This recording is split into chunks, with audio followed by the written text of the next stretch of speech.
কিরে আকাশ, খুব তো 8 ঘন্টা ডিউটি করে চিল্লি করতেছে। দিনের শেষে কি হলো রে?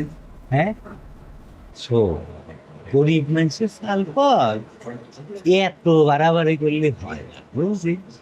শেষে ওই পেটে ভাত থাকবে না। এসব ধান্দা পানি ছাড়িয়ে দিয়ে সোজা হয়ে কাম করে। সকাল 6টা বাজে ঘর থেকে বাইরে হচ্ছে, এখন 9:30। আপনার কোনো কথাই এখন ভালো লাগতেছে না, কানে ঢুকতেছে না। শুনুন, আমরা গরিব মানুষ, ঘাম জড়াই খাই, ধান্দা আমাদের মাথায় ঘোরে না, আপনার মতো দালালের মাথায় ঘোরে। মালিকের জুতা পালিশ করে আর কতদিন চলবে?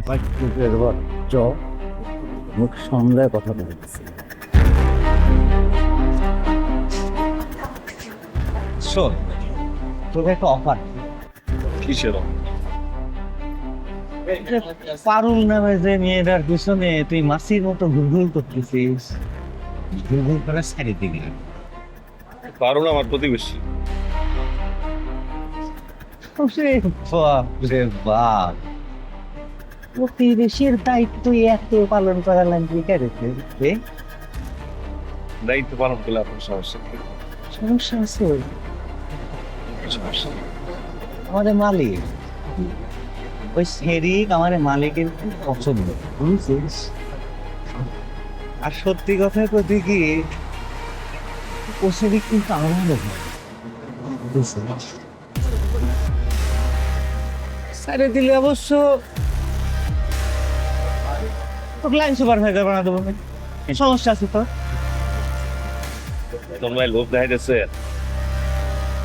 পারুল দেখি আপনার বাজারের তরকারি গুনে হয়, শুধু তো বাজারের তরকারি না, মানুষ কাজ করে খায়, ওর একটা সম্মান আছে।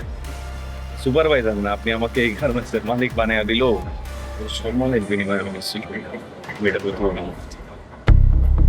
বাপ রে বাপ, শহর প্রেমিক পেয়ে গেছিস দেখা যাচ্ছে। আবে, তোমাকে এটা অনুরোধ করা হচ্ছে না, হে অর্ডার করা হচ্ছে, বুঝিসাও? অফিসের কামের বাইরে কোনো অর্ডার আমি করি না। অবশ্য আজ রাত্রি তোর জন্য একটা গিফট আছে, কিসের? সারা জীবন মনে থাকবে তোর, যদি বাইরে থাকিস তাহলে।